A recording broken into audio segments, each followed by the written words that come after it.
State credit. Did a really good job today. We did some things that were good enough to win, and other things we did not. Can't have the ball inside the 5-yard line twice and come out with no points. One turnover, which is very uncharacteristic for us, and then another turnover basically on downs. The pick six was a huge play in the game, but we only scored 6 points on offense. We scored 7 points on defense against a really, really good team. Are they good on defense? Yes. But do we got to find ways to manufacture points and yards? There's no doubt about it. So we didn't get it done. Give them a ton of credit, and then open up the questions. Go with Rich on the right. James, on your left. On that series in the fourth quarter at the 3, did you consider giving the ball to Tyler Warren on any of those plays? Yeah, we gave the ball to the running back, I think 3 times. Threw the ball on the last one. Yeah, should we probably have given the ball to Tyler Warren after the plays he made? Yeah, I get the question. I get it.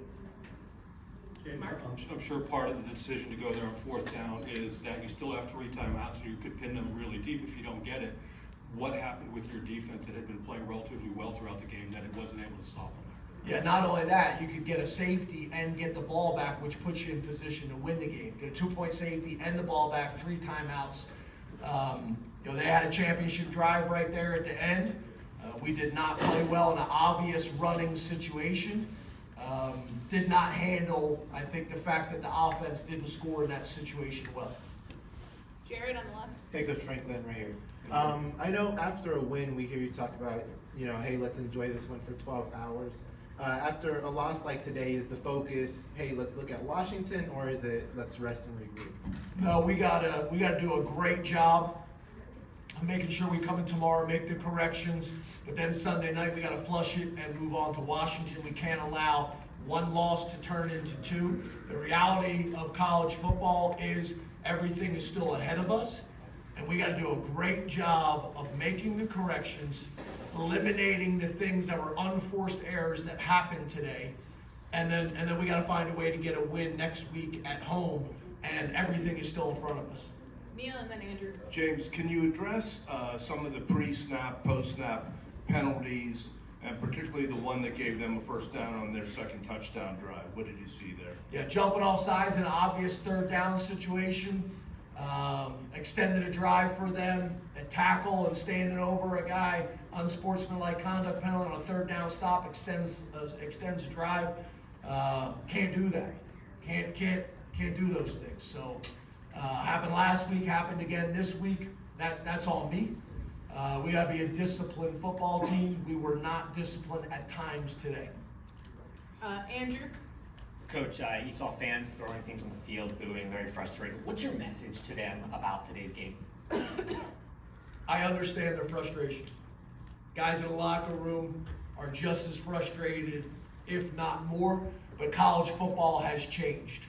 And we have an opportunity moving forward to right some wrongs from today.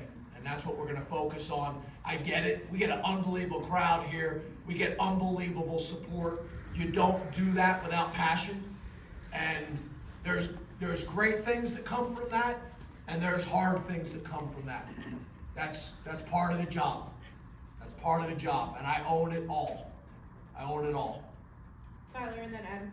James, you mentioned in the last week that Bo Buell out there can open things up for the running backs today. Katron and Nick seem to have trouble finding that daylight today. Bo had 1 carry for no yards. Hindsight being what it is, do you think maybe there was an opportunity to get Bo more involved to find that jolt? Well, I think the plan was to get Bo more involved based on how practice had gone this week with Drew, but we didn't have a whole lot of success when he was in there. So I think that probably played in a part of it. When we didn't have a whole lot of success when he was in there, we got away from it. Where are you? Adam and then Mason.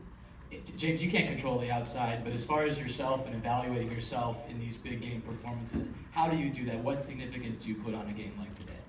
Yeah, again, there's nobody that's looking in the mirror harder than I am.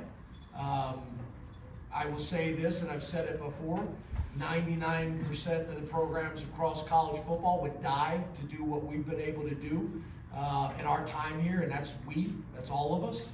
But I also understand when you're at a place like Penn State, there's really, really high expectations. When you're at a place like Ohio State, there's really, really high expectations. I get it. I totally get it. So we've looked at all these things really hard. We'll continue to look at these things really hard. There's a lot of things that I had planned on saying when I came in here today, but they are not appropriate to say right now. So I'll hold them till another time. Mason, then Joe. Hey, Coach, over here. Without no Carter's play today, obviously 2 sacks, but also, like you said, the all-stars play. What is like kind of watching him knowing that he can also do great things, but also kind of hurt you in some ways with penalties and other poor plays? Well, right now, in this setting, I'm gonna focus on the positive things he does, and he's an impactful player. We'll make the corrections, in the locker room, and we'll make the corrections in the meeting room, but he's a big-time player. He makes big-time plays consistently. There's things that we got to get cleaned up with all of them, Abdul included. Last question to Joe. James, the sequence at the end, over here, on the side, at the end of the first half, getting at the 1st and goal and the free, and then that play in the quarter that ended up being an interception. What went into that play call, and what did you see from that play? What did I see on the play that they overturned to an interception? Yes. Drew made a nice throw. We had a chance to come down with the ball. They called it as an incomplete at first. Then they reviewed it, called it as an INT. The guys that are watching on TV got a better idea of how that whole thing played out. There was a ton of 50-50 calls in this game that you could call in either direction. There was a ton of them in this game.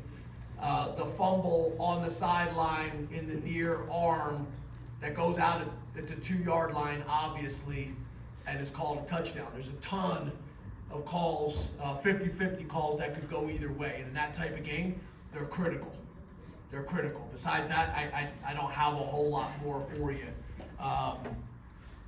But, obviously, turning the ball over in the red zone and getting stopped on downs, 2 turnovers inside the 5, that's really the story of the game. Thank you, Coach.